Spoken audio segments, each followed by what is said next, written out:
بسم اللہ الرحمن الرحیم۔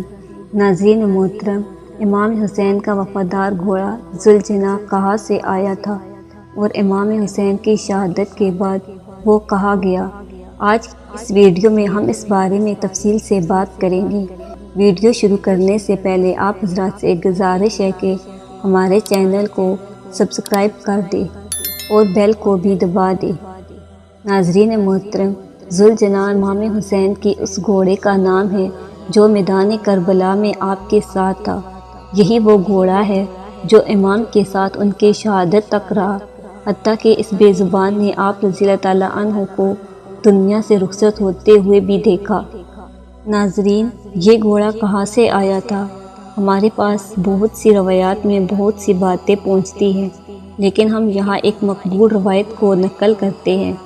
ناظرین، واقعہ کچھ یوں ہے کہ حضور اکرم صلی اللہ علیہ وآلہ وسلم نے اپنی رخصت سے کچھ عرصہ قبل حارث نامی ایک عرب سے خریدا تھا۔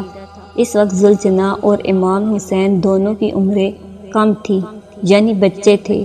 ناظرین، ذوالجناح جتنا پیارا نام ہے اتنا ہی پیارا اس کا مطلب بھی ہے۔ ذوالجناح کے معنی ہے دو پروں والا۔ ایک روایت کے مطابق اس گھوڑے کا یہ نام خود آقائے دو جہاں حضرت محمد مصطفیٰ صلی اللہ علیہ وآلہ وسلم نے رکھا تھا۔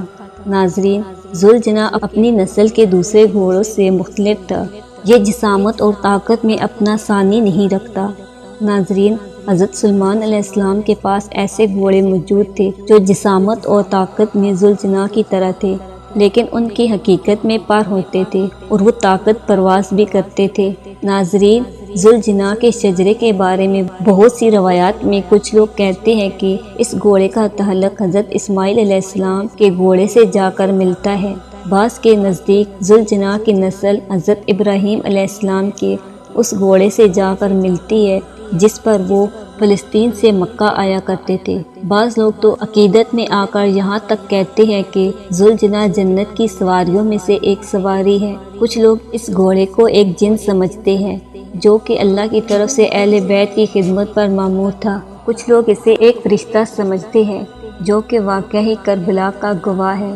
ناظرین، امام حسین کو اپنی اس سواری پر ناز تھا۔ ذوالجناح نے بھی میدان کربلا میں اس وفاداری کو ثابت کیا۔ ذوالجناح صبح صادق سے شام تک میدان کربلا میں لاشیں ڈھو ڈھو کر خیموں میں لاتا رہا۔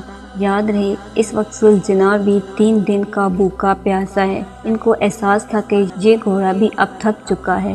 امام حسین جب رخصت آخر کے لیے خیمے میں آئے اور سب سے آخری ملاقات کر کے جب ذوالجناح پر سوار ہوئے اور اسے ایڑ لگائی تو وہ آگے نہیں بڑھا۔ اس پر امام حسین نے ذوالجناح سے کہا، یہ تمہاری آخری زحمت ہے، اس کے بعد تمہیں تکلیف نہیں دوں گا۔ اس پر ذوالجناح نے اپنی ٹانگوں کی طرف اشارہ کیا۔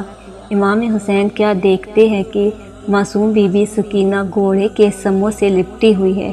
اسے بھی یہ پتہ تھا کہ ابھی تک جو بھی میدان میں گیا وہ زندہ واپس نہیں لوٹا۔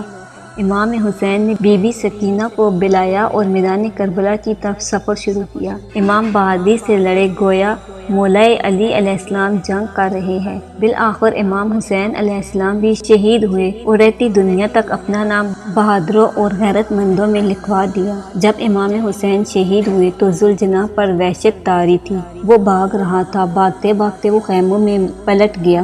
ذوالجناح نے کربلا کے میدان میں وفا کا ایک باب رقم کر دیا کہ اپنے آقا کی شہادت کے بعد خود بھی زندہ رہنا گوارا نہ کیا، اور بعض مورخین کے نزدیک ذوالجناح نے خیموں کے پاس آ کر ایک بڑے سے پتھر پر سر مار کر اپنی زندگی ختم کر لی تھی۔ کچھ مورخین کے نزدیک ذوالجناح نے دریائے فرات میں چھلانگ لگا کر جان دے دی۔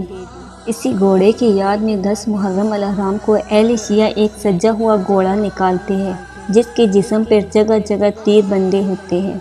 قتل حسین اصل میں مرگ یزید ہے۔